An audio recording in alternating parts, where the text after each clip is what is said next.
They say the enemy of your enemy is your friend, and today, Canada may be proving that old rule right. Canada has stepped directly into the center of the world's most consequential rivalry, and Beijing didn't hesitate to roll out the welcome mat. Prime Minister Mark Carney has arrived in China for a 4-day mission that signals a deliberate, unapologetic shift in Canada's foreign policy. This isn't a symbolic gesture, it's a hard calculation driven by global tension, Trump's escalating trade pressure, and Canada's urgent need for new economic space. What unfolds in Beijing this week will reshape not only Canada's trajectory, but potentially the entire North American balance of power. In this moment of economic stress for our country, it is necessary for us to diversify our trading partners and to grow non-U.S. trade by at least 50% over the next 10 years. A meeting Thursday with Chinese Premier Li Qiang, a meeting Friday with President Xi Jinping, and Carney leaves Saturday. Carney has one single focus while he's here: increase Canadian non-U.S. exports and find new investors for Canadian energy and infrastructure projects. For the first time since 2017, a Canadian Prime Minister touched down in Beijing. Yet this trip bears no resemblance to Trudeau's era of cultural diplomacy.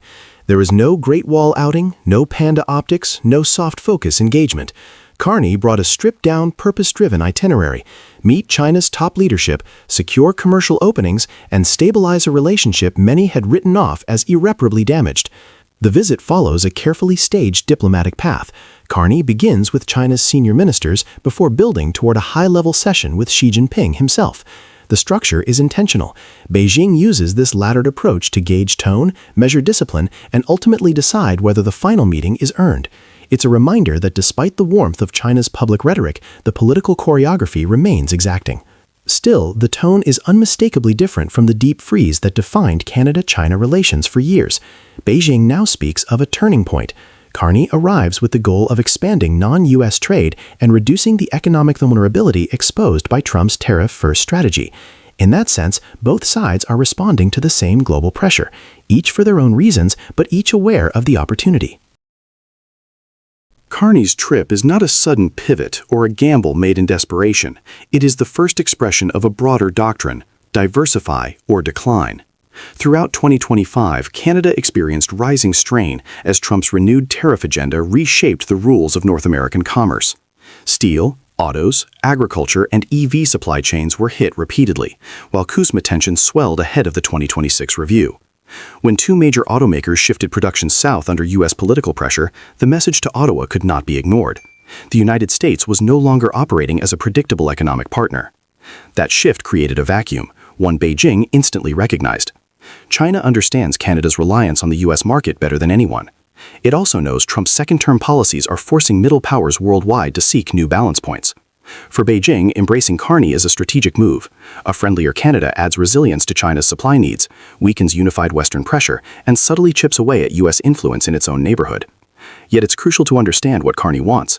This visit isn't about trust, rapprochement, or political alignment. It's about creating space. Canada needs alternative export markets, new streams of investment, and reduced susceptibility to sudden American policy swings. Recent trade data shows exports to the United States falling to their lowest share in nearly 3 decades, while non-U.S. exports grow steadily. The trajectory is already shifting. Carney is simply formalizing the direction. China's response is equally pragmatic. In a world shaped by Washington-Beijing rivalry, every partner matters. A more independent Canada is valuable, not as an ally, but as a counterweight. By restoring ties, China signals that Ottawa has options at a moment when Washington assumes it does not.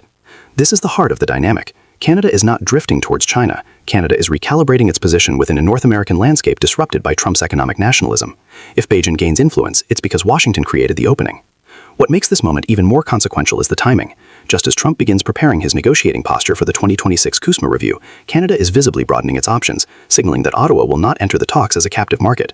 Beijing's welcome serves as a reminder that Canada retains global relevance and that its economy is not limited to continental alignment.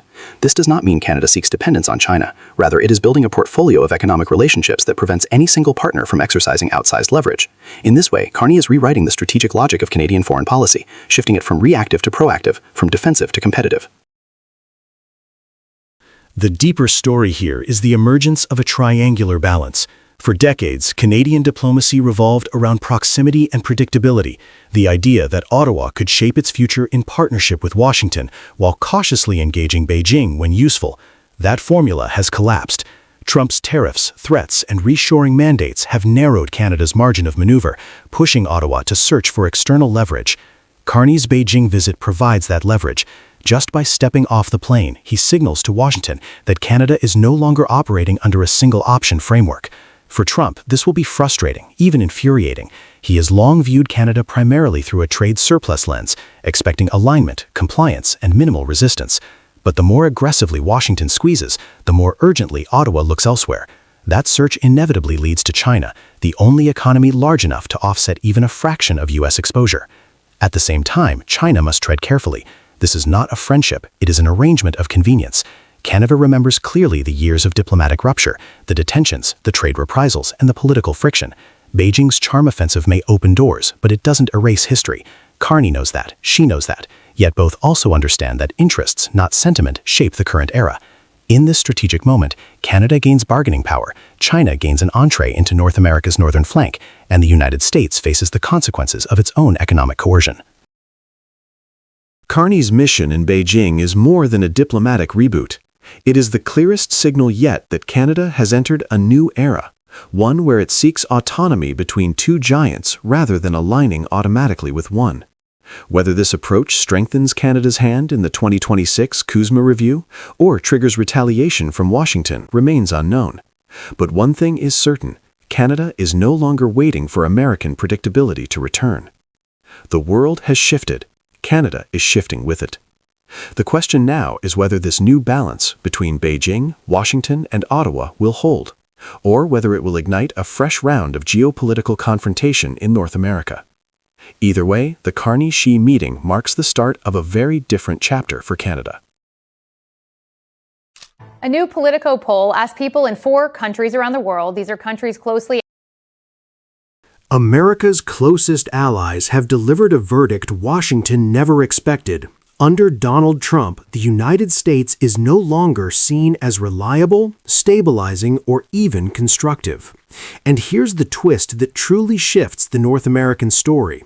Canada isn't just reacting to this moment, Canada is benefiting from it. And the timing could not be more symbolic. As global tensions rise and economies brace for another turbulent year, Canada's reputation for steady leadership suddenly carries more weight than ever. What looked like a diplomatic setback for Washington is now becoming a strategic opening for Ottawa. A new international poll has sent a political shockwave across the continent.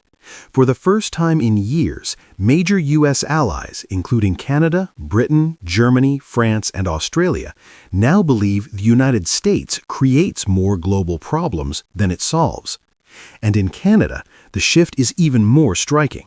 A growing majority of Canadians view Trump's second term as an era defined by instability, unpredictability, and political volatility. This sentiment didn't form overnight. Over the past year, Canadians have watched a series of abrupt tariff hikes, aggressive pressure campaigns on supply chains, repeated threats directed at partners, and a pattern of walking away from multilateral commitments. The more Washington leaned into unilateralism, the more Canadians began asking a simple question.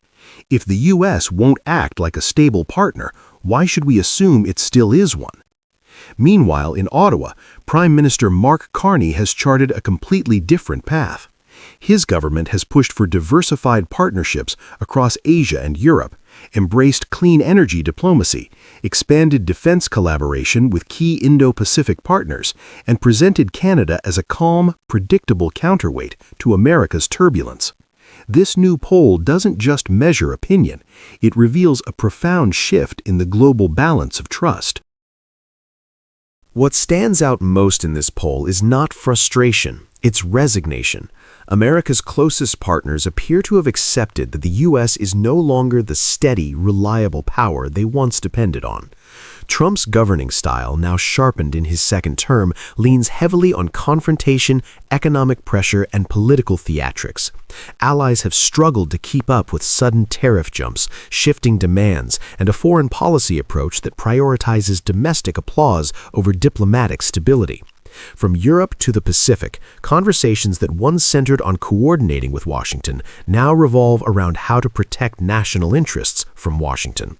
Even in Canada, historically the closest and most integrated U.S. partner, public confidence has eroded quickly. Canadians have watched the auto sector thrown into chaos, natural resource exports targeted without warning, and supply chains exposed to political whims rather than long-term planning. For many Canadians, Trump's America isn't simply unpredictable, it's actively destabilizing. And here is where the story takes an unexpected turn. The more uncertain America becomes, the more confident Canada appears. Carney's message throughout 2025 has been consistent. Canada must operate as a stable nation in an unstable world. That message has resonated deeply, not only with international partners, but also with Canadians themselves. Canada has spent the past year strengthening ties with South Korea, Japan, ASEAN members, and the European Union. It has positioned itself as a clean energy leader with a reliable grid, a predictable regulatory environment, and rapidly growing export opportunities. It has invested in defense at levels unseen in decades, signaling that Canada is prepared to defend its sovereignty and its role in the global democratic landscape. Most importantly, Canada has leaned into its reputation for political steadiness. At a moment when the U.S. seems to swing from one dramatic announcement to the next, Canada is broadcasting a quieter, more strategic message. We don't lurch, we plan. Declining trust in the United States is not just a matter of perception. It has real-world consequences. When confidence in U.S. leadership falls, trade partners begin exploring alternatives. Defense planners reconsider their assumptions. Investors look for safer ground, and governments search for allies who offer continuity rather than chaos. Canada fits that role perfectly. Its economy is stable. Its politics, while competitive, are not defined by abrupt ideological swings. Its foreign policy emphasizes cooperation and long-term commitments, and its approach to trade and industry policy is far more predictable than Washington's tariff-driven strategy of recent years. This trust vacuum isn't theoretical.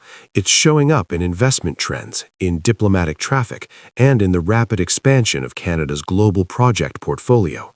Whether it is critical minerals, clean power, semiconductor components, or defense partnerships, Canada is increasingly the country partners turn to when they need a dependable North American ally.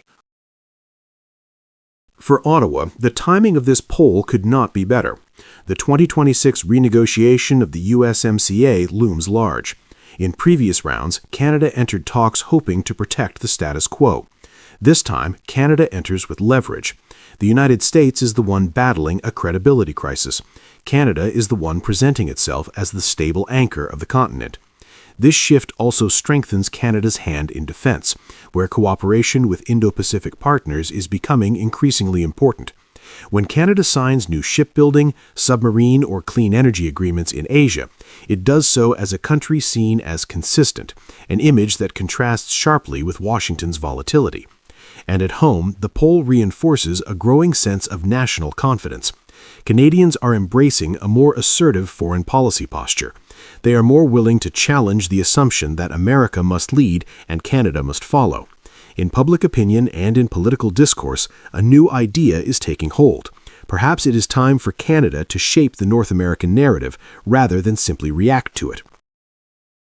The deeper message in this poll is one the White House should not dismiss. When allies stop trusting American leadership, the U.S. loses influence, leverage, and strategic reach. The world becomes less willing to align with U.S. priorities and more willing to pursue independent agendas, many of which now point toward Canada.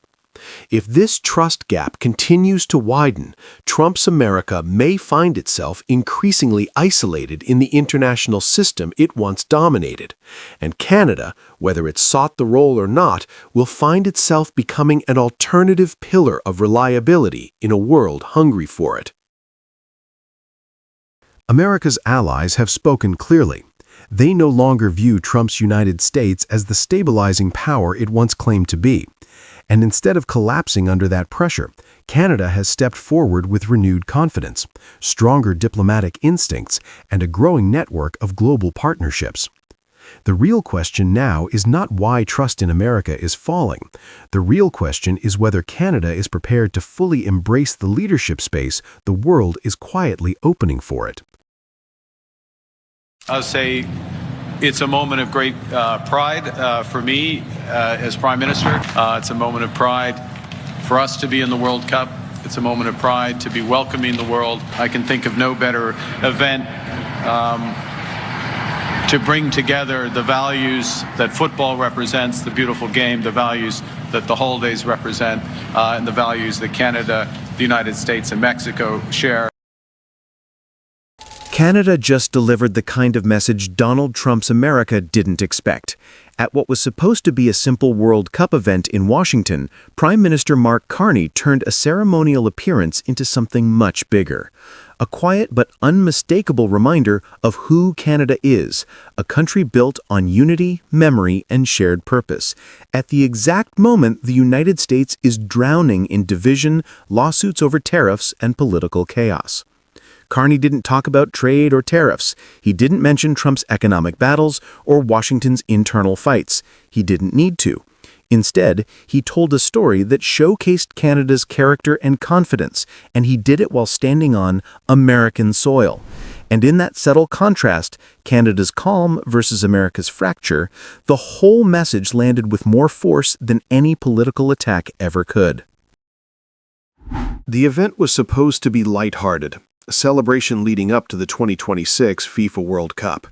Carney joked about the draw, teased Donald Trump over the placement of Paraguay, and celebrated hockey legend Wayne Gretzky. But the real heart of his speech wasn't the jokes. It was the story of the Halifax explosion of 1917, when Boston rushed medical teams and supplies before Ottawa could respond. Carney used that historical moment to underline a deeper truth about Canada, a nation that values gratitude, memory, and solidarity across borders. He talked about families in Nova Scotia competing to donate the perfect Christmas tree to Boston each year, a tradition born not out of politics, but of human decency. He spoke of unity, community, and the shared values that bind North America together. And he did it at a moment when the United States itself is visibly struggling to hold on to those values. Then Carney added another unexpected layer. He praised Jesse Marsh, an American soccer figure who is now proudly the coach of Canada's national team. Carney joked that there is no fiercer patriot than Jesse, Canadian patriot, to be clear. It was a small line, but symbolically, it said everything. If this were just a feel-good speech, that would be the end of the story. But context matters, and in 2025, the context is unavoidable. Washington, under Donald Trump's second term, is consumed by tariff battles, lawsuits, and internal political warfare. One of America's biggest retailers, Costco, is suing Trump's emergency-powered tariffs. Farmers are furious over collapsing export markets. Even congressional hearings have raised the possibility of letting USMCA expire entirely in 2026. Canada, meanwhile, is moving in the opposite direction. Carney's government has spent the year expanding trade ties in Asia, joining the EU's Safe Defense Program, stabilizing the industrial sector, and preparing a massive national clean energy build-out. Canada looks like the adult in the room, the steady voice while America argues with itself. Carney's speech worked because it wasn't a lecture. It was a demonstration of contrast. While the U.S. is divided over identity, trade, and political loyalty, Canada can stand on a stage and speak comfortably about shared values, continuity, and historical gratitude. Where U.S. politics has become a battlefield, Canada can talk about community. And coming from the Prime Minister of a G7 nation, that message is not accidental, it's strategic. Carney's retelling of the Halifax-Boston connection did more than evoke emotion. It highlighted something the United States has been missing, a sense of collective responsibility. The U.S. today is torn between tariff retaliation, states threatening lawsuits over federal actions, and leadership that often embraces conflict over cooperation. In contrast, Canada's story was about a moment when two communities came together without hesitation or calculation. No politics, no conditions, just help.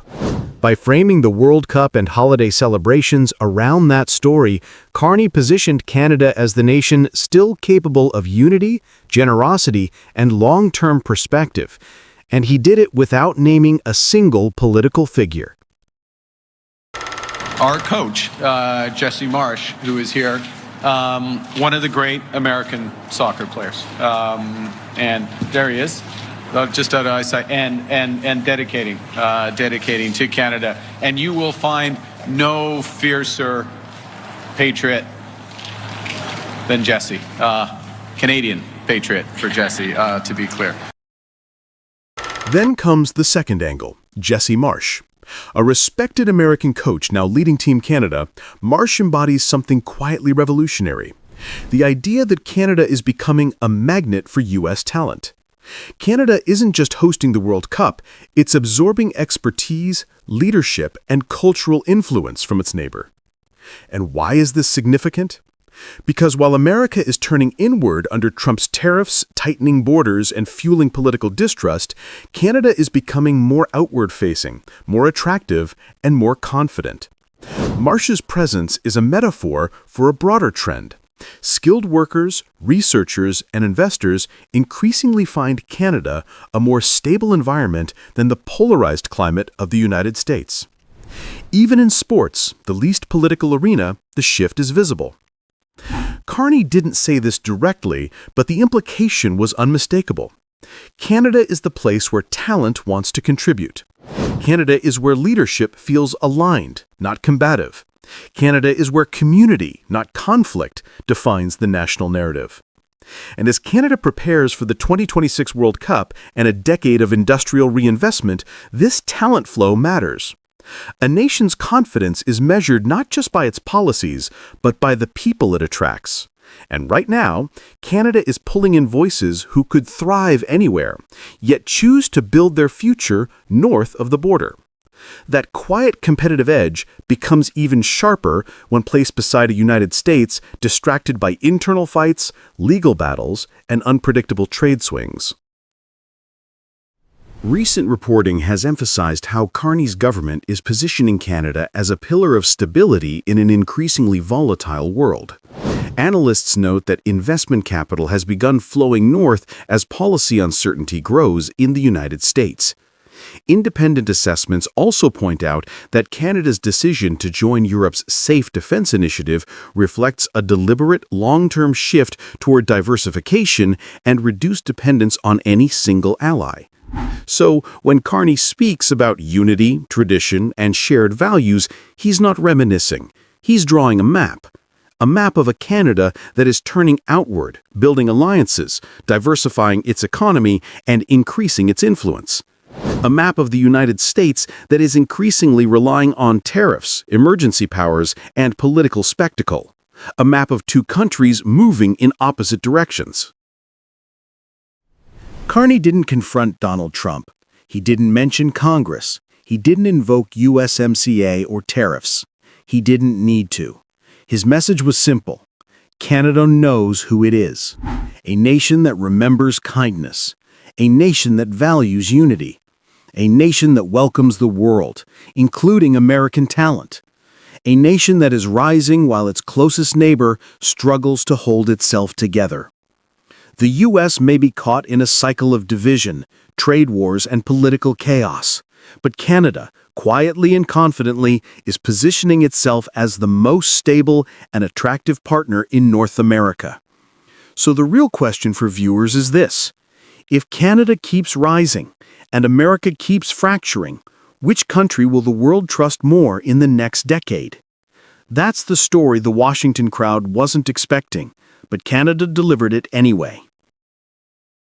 And we're going to make sure that we're leaders around the world when it comes to battery manufacturing, electric vehicles. Premier Ford on hand as Norwegian manufacturer Vianode announced a $3.2 billion investment into its synthetic graphite plant at Yarmouth Yard. And coming on the heels of Volkswagen's groundbreaking of its $7 billion PowerCo gigafactory producing batteries for EVs. Canada itself has a stable, predictable political system and situation, so that's very important for companies investing a lot of money. The investment will create 300 jobs in its initial phase, with 1,000 jobs at full capacity. Canada just secured a win that cuts straight into the global supply chain battle, while the United States under Donald Trump braces for another wave of tariff fights and corporate lawsuits. A major European company has quietly made its verdict: trust the stable country. Trust the predictable country. And in 2025, that country is Canada. Norway's Vianode has chosen Ontario for a $3.2 billion synthetic graphite plant, one of the most strategic clean tech investments in North America. And whether Washington likes it or not, this is what real global confidence looks like.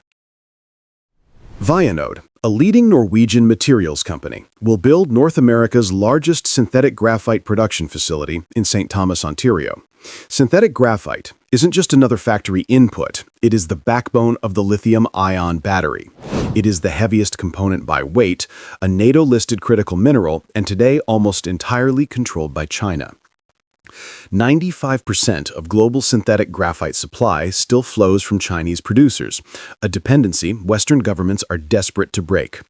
Vianode's CEO, Burkhard Strauss, made the decision sound simple.